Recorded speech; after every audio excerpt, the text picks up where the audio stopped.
जैन साथियों, इस टॉपिक में पैतृक संपत्ति को लेकर एक बहुत ही बड़े लेटेस्ट आदेश के बारे में बात करेंगे। बहुत ही बड़े नियम के बारे में बात करेंगे, जहां पे आप अपने पिता दादा को पैतृक संपत्ति बेचने से रोक सकते हैं। और यदि मान लीजिए वो रजिस्ट्री भी कर देते हैं तो ऐसी रजिस्ट्री आप कैंसिल भी करवा सकते हैं। आज वो नियम आपको डिस्प्ले पे विद प्रूफ के दिखाएंगे। साथियों, इससे पहले मैं आपसे कहूंगा, यदि आप कोई भी लीगल एडवाइस लेना चाहते हैं, कोई भी आप डॉक्यूमेंट चेक करवाना चाहते हैं, तो आप मुझसे कांटेक्ट कर सकते हैं। कांटेक्ट नंबर हमारा वीडियो की डिस्क्रिप्शन में मिल जाएगा। साथियों, सबसे पहला फर्स्ट पॉइंट जो होता है वो ये लोगों के मन में सवाल आता है कि आखिर पैतृक संपत्ति क्या होती है। यदि आप जानते हैं तो कोई बात नहीं, शॉर्ट में आप जान लीजिए। जो आपके पिता को आपके दादाजी से मिली जा रही है, यानी कि जो विरासतन किसी को मिली है, वो पैतृक संपत्ति कहलाएगी। ठीक है, आपकी मां को पिता द्वारा मिली है तो पैतृक संपत्ति, आपके भाई को पिता द्वारा मिली है तो वो भाई के लिए पैतृक संपत्ति होगी, आपके पिता को आपके दादा द्वारा मिली है तो पैतृक संपत्ति होगी। ठीक है, अब पैतृक संपत्ति कौन कौन सी नहीं होगी ये भी आप ध्यान कर लीजिए। यदि आपके पिताजी को कोई संपत्ति दान में मिली है, वसीयत में मिली है, या आपके पिताजी ने अपनी कमाई से खरीदी है, तो ऐसी संपत्ति पिता की सह संपत्ति कहलाएगी, पैतृक संपत्ति नहीं। तो लौट के आते हैं साथियों हम अपने टॉपिक पर कि पैतृक संपत्ति जो तो जान लिया आपने। अब पैतृक संपत्ति को अपने पिता या दादा को बेचने से कैसे रोक सकते हैं। ठीक है, तो देखिए, हिंदू उत्तराधिकार अधिनियम जो है, हिंदू उत्तराधिकार अधिनियम 1956 जो है, इसके द्वारा क्या कहा गया है कि दो भाग हैं, मिथाक्षरा दाया भाग। मिताक्षरा भाग जो है अपने भारत संपूर्ण भारतवर्ष में लगभग लागू होता है मिताक्षरा। तो मिताक्षरा भाग ये कहता है, डिस्प्ले में देखिए, कि पिता के साथ, इसका सीधा ये है कि पिता की पैतृक संपत्ति में पुत्र का जन्म से अधिकार होता है, और जन्म से अधिकार होने के कारण पुत्र जो है पिता के साथ सह स्वामी होता है। और यहां तक कि पिता का हस्तांतरण करने का अधिकार, हस्तांतरण यानी कि बैनामा रजिस्ट्री करने का अधिकार भी पुत्र के अधिकार होने के कारण नियंत्रण में रहता है। साथियों, यह कानून कोई बना बनाया नहीं है, यह कानून हिंदू उत्तराधिकार 1956 ही यह कानून बताता है। तो सीधी बात यह है कि आपके पिताजी को जो पैतृक संपत्ति मिली है उसमें आपका भी अधिकार है, और आपके पिता का अधिकार नियंत्रण में है। सीधी बात यह स्पष्ट हो गई, नियंत्रण में है। और स्पष्ट है कि अंतरण नहीं कर सकते, स्पष्ट लिखा भी है। तो सबसे पहले यदि मान लीजिए रजिस्ट्री हो रही है तो आप रुकवाने की कोशिश करिए इस कानून के अकॉर्डिंग कि श्रीमान जी रजिस्ट्री ऑफिस दीजिए, कि श्रीमान जी इसके आधार पर आप जो है नहीं कर सकते रजिस्ट्री, उस पर ऑब्जेक्शन करवाइए। मान लीजिए फिर भी रजिस्ट्री कर दी जाती है, उसके बाद भी ऑप्शन है। ठीक है, पहले तो आप ये रूलिंग जो है, ये यदि रूलिंग की जरूरत है, ये कानून आपको चाहिए, तो आप मुझसे कांटेक्ट कर सकते हैं। कांटेक्ट नंबर वीडियो की डिस्क्रिप्शन में दिया गया है, आप पीडीएफ के रूप में भी प्राप्त कर सकते हैं। ठीक है, ये दिखाइए रजिस्ट्री ऑफिस में, ऑब्जेक्शन करिए कि पैतृक संपत्ति नहीं बेच सकते।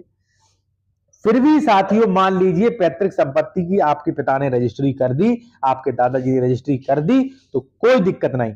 एक कानून और है इसके अलावा, वो कानून है साथियों लिमिटेशन एक्ट 1963। यहां पे आप देख सकते हैं, मिथाक्षरा विधि से शासित हिंदू द्वारा उस अन्य संक्रमण को जो उसके पिता ने पैतृक संपत्ति का किया गया है आपास्त करने के लिए, संक्रमण का मतलब ट्रांसफर। ठीक है, यानी कि मिथाक्षरा विधि से जो शासित जमीन है, ठीक है, उसे आपके पिता जो है पैतृक संपत्ति जो है उसे यदि मान लीजिए ट्रांसफर कर देते हैं, तो आपास्त कराने के लिए समय सीमा कितना है, 12 वर्ष, जब अन्य संक्रमण संपत्ति का कब्जा ले ले। ठीक है, यानी कि मान लीजिए 1 जनवरी 2023 को आपके पिताजी ने आपकी पैतृक संपत्ति जो है वो किसी दूसरे व्यक्ति को बेच दी, आपको बिना पूछे, आपकी कतई इजाजत नहीं है, आपके पिताजी ने।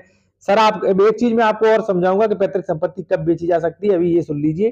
ठीक है साथियों, तो आप 12 वर्ष तक इसे कैंसिल करवा सकते हैं। ये नियम जो है आपके सामने है, और आप इसे पीडीएफ के रूप में भी साथियों मुझसे प्राप्त कर सकते हैं। और कॉन्टैक्ट नंबर हमारा वीडियो के डिस्क्रिप्शन दिया गया है, फीस पे करके ये ले सकते हैं साथियों। ठीक है, अब सवाल आता है सबसे महत्वपूर्ण साथियों कि मान लीजिए पैतृक संपत्ति जो है वो पिता कब बेच सकता है। ऐसे तो आप कहेंगे कि अरे भाई ऐसे पिता रजिस्ट्री करवा दे और पुत्र कैंसिल करवा दे, ऐसे तो बस यही होने लगे तो बहुत फ्रॉड होने लगेगा। तो ऐसा भी नहीं है साथियों, ठीक है। एक कानून और है, सुप्रीम कोर्ट ने गाइडलाइंस भी जारी की थी। वो गाइडलाइंस ये थी कि पिता जो है वो पैतृक कर्ज चुकाने के लिए संपत्ति बेच सकता है। यानी कि आपके पिता, आपके दादाजी ने मान लीजिए किसी से कर्जा ले रखा है, ठीक है, तो आपके पिताजी उसे चुकाने के लिए संपत्ति बेच सकते हैं, आप उसमें कुछ नहीं कर सकते, पहली कंडीशन। दूसरा यह है कि पिता अपने किसी भी बच्चे, पत्नी, पिता का इलाज कराने के लिए भी संपत्ति बेच सकता है। मान लीजिए उन्हें कोई गंभीर बीमारी हो गई, इलाज करवाना है, तो साथियों ऐसी कंडीशन में भी पिता को अधिकार है कि वो संपत्ति बेच सकते हैं पैतृक।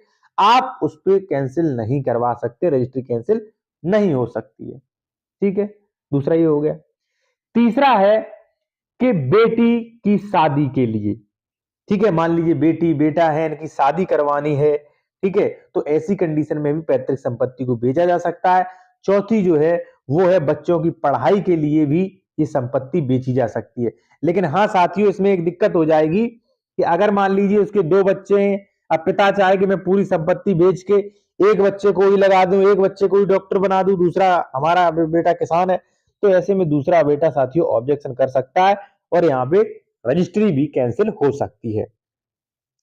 तो सीधी बात यह है कि आपके पिताजी, दादाजी अगर ऐसी संपत्ति की रजिस्ट्री करते हैं साथियों, तो आपको जो मैंने कानून बताए हैं, हिंदू मिताक्षरा, हिंदू दाय भाग, ये कानून जो है आप इनकी फोटोकॉपी लगाकर रजिस्ट्रार को दे सकते हैं, ऑब्जेक्शन कर सकते हैं कि महोदय रजिस्ट्री ना की जाए।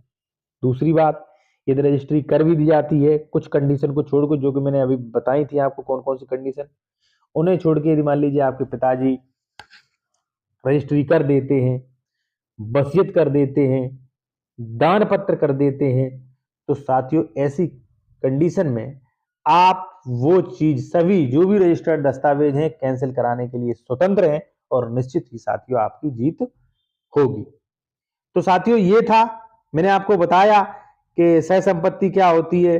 और एक चीज और मैं आपको बता दूं कि अगर किसी व्यक्ति की सह संपत्ति है तो सह संपत्ति तो पैतृक संपत्ति नहीं है। ये कानून जो भी बताए ये पैतृक संपत्ति के लिए है, लेकिन सह संपत्ति से पिता चाहे बच्चों को बेदखल कर सकता है, पिता जिसे चाहे उसे दे सकता है, आप उस पर कुछ नहीं कर सकते हैं। आपका अधिकार केवल और केवल जो है वो पैतृक संपत्ति पर होता है। तो पैतृक संपत्ति ही अगर मान लीजिए कोई बेच रहा है तो ऐसी कंडीशन में साथियों आप रोक सकते हैं। मिलते हैं साथियों नेक्स्ट वीडियो में। वीडियो अच्छा लगे वीडियो को लाइक करें और चैनल को सब्सक्राइब करके बेल आइकन दबा लें, जिससे आने वाले महत्वपूर्ण वीडियो के आपको नोटिफिकेशन मिल सके। और कोई भी कानूनी सलाह लेनी है साथियों तो ले सकते हैं, हमारा कॉन्टैक्ट नंबर वीडियो की डिस्क्रिप्शन में दिया गया है, वहां पे फीस पे करके आप सलाह ले सकते हैं। धन्यवाद।